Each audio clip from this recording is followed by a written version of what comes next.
Now, why are we so obsessed with the 240 marks? Okay, the reason is once you appear, it's only one golden attempt, and people who try to, just like Indian exam, let me try once on my own. What happens? Anybody hitting a score less than 215, they do not get any PG seat, and they have to leave their American dreams. Between 215 to 240, they get all the medicine subspecialization. Okay, and above 240 is where you get the surgery seats. They have 70% seats in medicine and subspecialization, and 30% seats in surgical specialization. All right, that is how it works. So this is something which is important for all of you to understand, in terms of what exactly are your examination. See, clinical exam is not tough, Rajit. It's just the way American deals. The way we deal in the patients in our Indian hospital is a little different. So the most toughest exam is the step one. CS, I always tell, I know I deal with a lot of consultants who are, at the age of 40, 50, they go for higher positions in US. Even they have to give USMLE. So I always tell them as well, and they would always acknowledge my things after the exam gets over, that it's all about American way of greeting the patients, American way of interact with patients, and which is why it is highly recommended that you go for clinical rotation or work in American hospital for 2 to 3 months, get that experience which is required for residency, and use that experience also to be prepared for the CS examination, right? That should be your game plan. Are you clear? So yeah, I mean, the timeline is equally very, very important. So when to give which examinations is very crucial, because accordingly you will be able to save that many number of hour, years.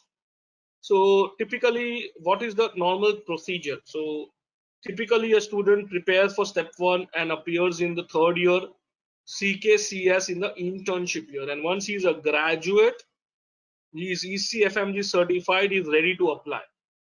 And parallelly, how it works in the Indian process, that you have to also build a CV, because that's a requirement to apply for the PG in America. Okay, so those who are managing this parallel to medical school take 5 to 6 years. Those who think about this after graduation, 1 year for step one, 1 year extra for CK, CS, and rotation. That's a minimum time which you will take. Anybody giving you a shorter timeline is just trying to fool you. Don't get into this, fool's paradise. You will spend 2 years minimum. Okay, and then of course you apply. Application happens every year in September.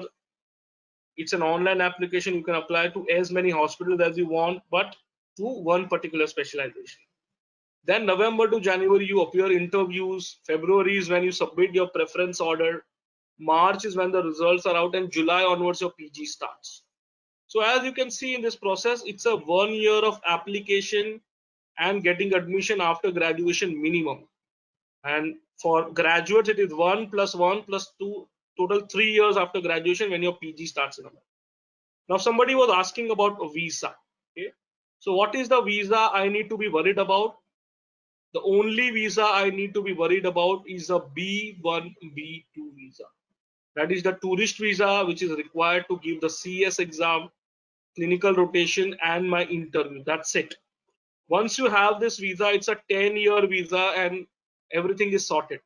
When you are getting admission for PG, that time you don't have to worry, because you are on a work visa and everything is sorted. The rejection rate for doctors is less than 0.5%, okay, for work visa.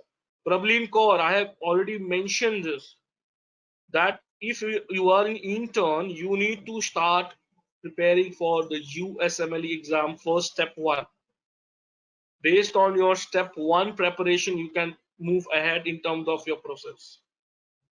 All right, now there are questions: when do I do CS rotation? In the internship year. Okay, and anybody who is in final year has to do nothing.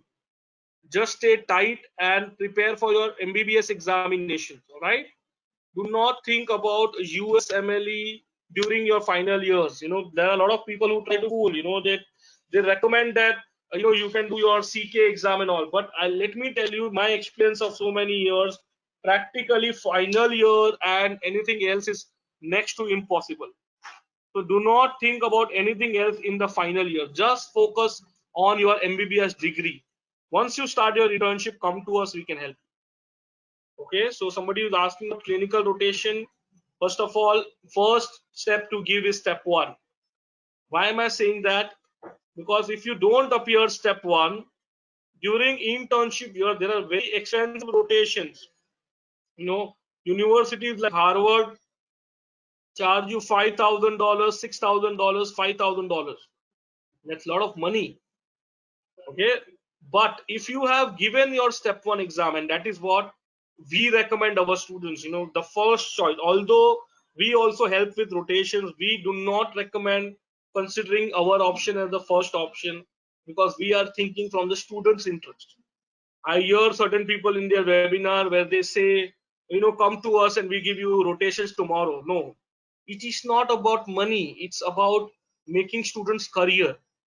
So we are very career oriented. So what we say, first join Cleveland Clinic, first join Mayo Clinic, join Sloan Catering, Case Western. If you don't get, only then come to us, because these are fantastic institutions which will boost your profile, which will give a great letter of recommendation. Plus, you do not pay any fees, so you save a lot of money.